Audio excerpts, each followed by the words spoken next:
Assalamualaikum warahmatullahi wabarakatuh. Perkenalkan, nama saya Syakila Konita Sajidah dari kelas 12-6 absen 30. Di sini saya akan memaparkan hasil literasi saya mengenai teknologi kecerdasan buatan atau biasa kita sebut sebagai AI. Nah, jadi AI ini merupakan singkatan dari Artificial Intelligence. Nah, jadi AI ini menyajikan kemampuannya di mana dia ini bisa mencari data dengan akurat dan benar. Nah, jadi di dunia yang serba modern saat ini, kecerdasan buatan ini ditemukan dan mulai masuk ke berbagai aspek kehidupan manusia. Tanpa kita sadari juga kita sudah hidup dengan berdampingan dengan kecerdasan buatan.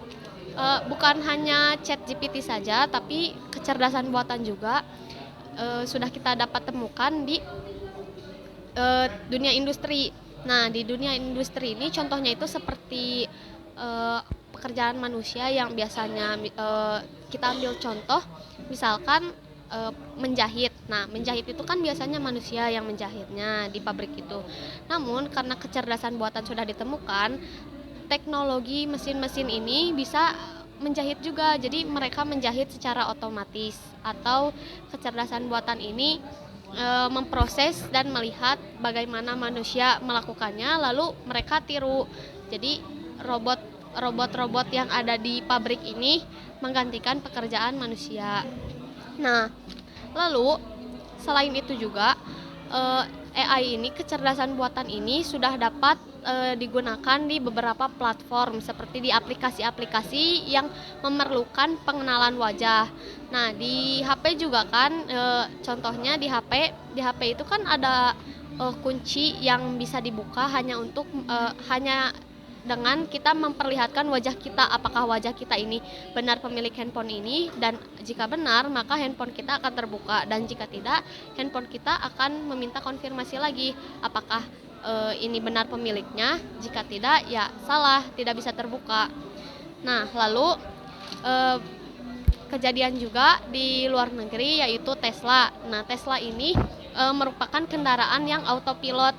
Jadi autopilot itu kendaraan yang bisa dikendarai tanpa awak atau seseorang yang menyetirnya. Jadi apabila kita menaiki mobil tersebut bisa jalan sendiri sesuai dengan alamat yang kita mau datangi. Misalnya dari Taman Kresna kita ingin ke SMA Negeri 6 Kota Bandung, dan kita menggunakan mobil Tesla. Kita tinggal menyetel saja GPS yang akan kita nyalakan, lalu mobil tersebut akan melacak lokasi rute-rute jalan yang akan membuat mobil itu akan berjalan sendiri ke SMA Negeri 6 Kota Bandung. Nah, lalu selain itu juga di sini yang paling sering kita temui di zaman-zaman tahun-tahun sekarang yaitu ChatGPT. Nah, pasti orang-orang sudah tidak asing lagi dengan ChatGPT, yang dimana ChatGPT ini merupakan sebuah aplikasi yang menyajikan berandanya itu berisikan sebuah percakapan seperti chat di WhatsApp atau di Line. Namun chat ini kita lakukan bukan dengan orang lain, tapi dengan kecerdasan buatan itu sendiri.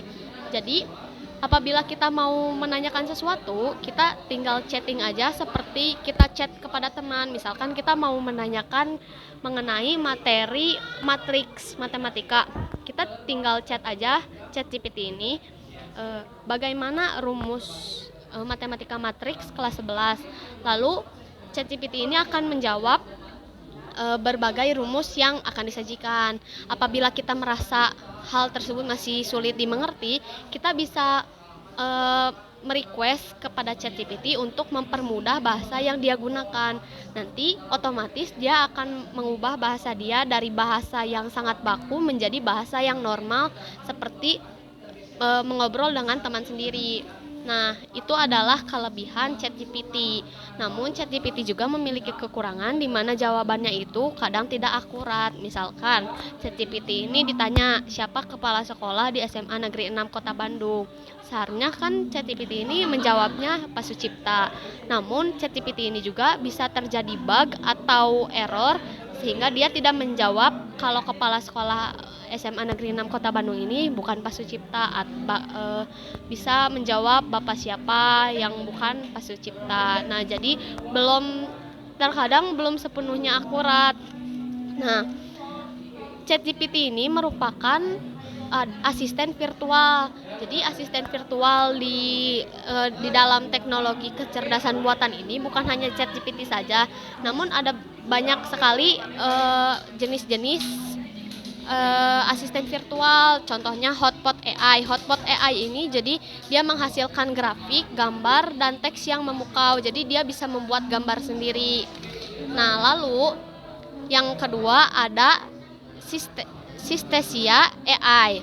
Nah, jadi aplikasi itu tuh bisa membuat video kita sedang presentasi. Contohnya seperti saya ini, saya bicara seperti ini, kita bisa masukkan ke AI tersebut, lalu diproses. Jadi kita hanya memerlukan foto kita yang sedang diam seperti ini, lalu kita akan memasukkan teks yang akan kita presentasikan, lalu AI itu otomatis akan membuat wajah kita seperti berbicara seperti ini dan mengeluarkan kata-kata yang akan dipresentasikan. Nah, lalu ada Sembly AI. Sembly AI ini jadi merangkum catatan yang tertera pada sebuah video. Misalkan kita ingin merangkum sebuah video dari YouTube, namun kita tuh terlalu malas untuk ngerangkumnya. Nah, dengan bantuan AI ini kita bisa tinggal salin link video YouTube-nya lalu dikirim ke AI tersebut. AI tersebut akan otomatis merangkum kata-kata yang ada dalam video tersebut. Nah, lalu ada Lalal AI. Lalal AI ini memisahkan suara vokal dengan suara instrumen.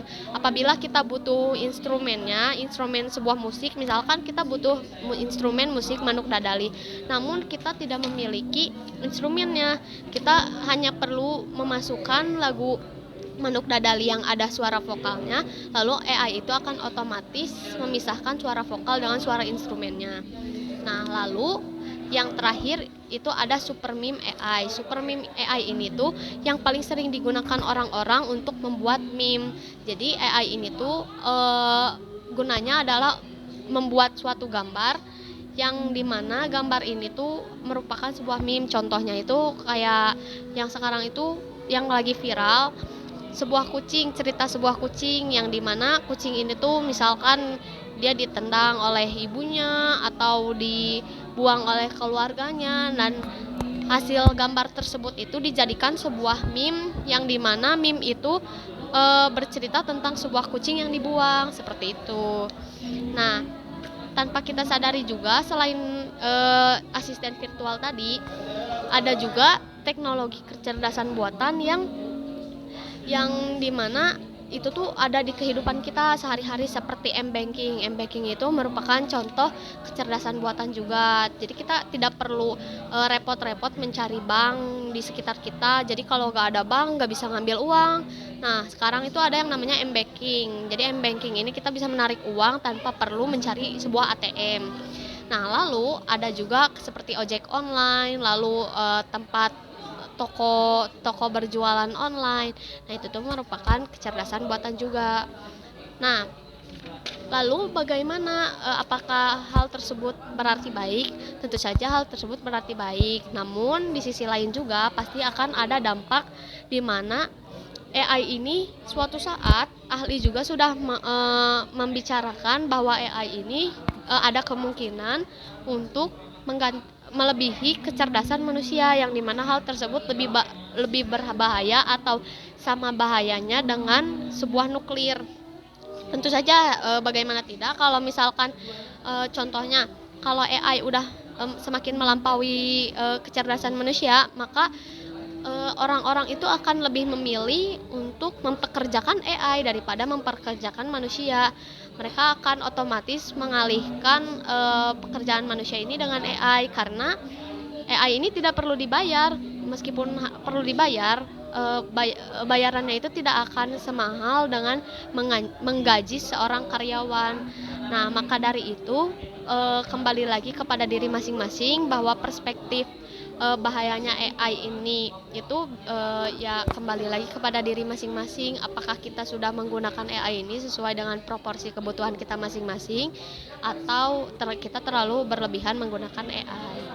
Sekian yang bisa saya sampaikan. Mohon maaf apabila ada salah kata atau sedikit gugup. Terima kasih. Wassalamualaikum warahmatullahi wabarakatuh.